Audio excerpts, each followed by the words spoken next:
500 pole winner Alex Bowman not rattled by newfound attention.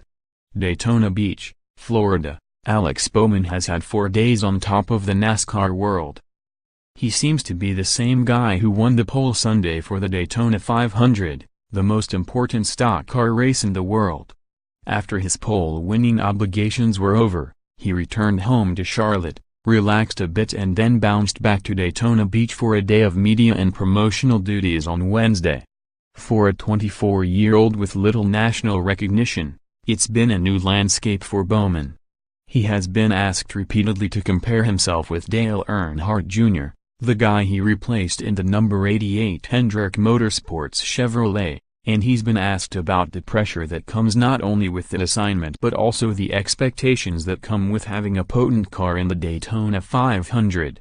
Bowman puts Dale Jr.'s former car to Daytona 500 pole Hendrick Johnson, 3 kids hope to return team to top of heap Wallace, set to break new ground at Daytona with Richard Petty. Daytona 500 could lift drivers seeking next gear. The responses come easily for Bowman, despite his newness in this world. He knows the ropes, knows more will be expected of him because of the fact he's sitting in a ride many drivers would sell their grandmother to have, knows his every move will be under greater scrutiny. Yet he seems as relaxed as a middle school kid on the first day of summer. "We've proved we can contend for wins," Bowman said Wednesday. "We have to prove we can finish the job. I think I'm confident we can do that this year. I'm hired to win races and contend for championships. I'm going to do everything I can to keep the race car clean. It's my job to do the best job I can, and we'll see how it plays out."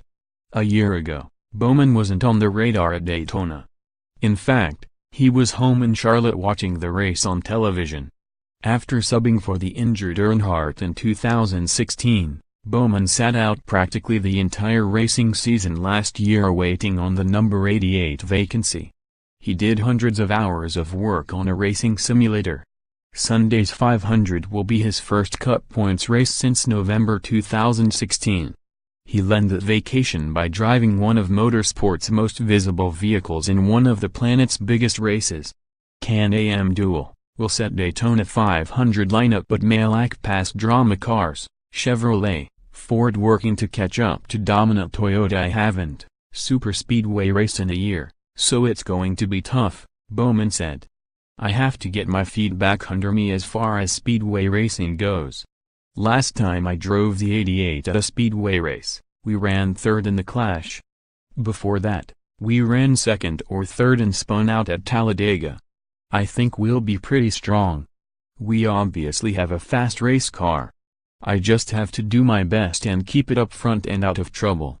Bowman ignited publicity Sunday by winning the 500 pole, an accomplishment but one he said rests mainly with the team.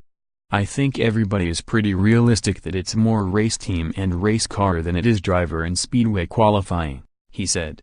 "I'm appreciative to drive the fast car here, and to be on the pole is special, but the credit doesn't really go to me. It goes to the race team.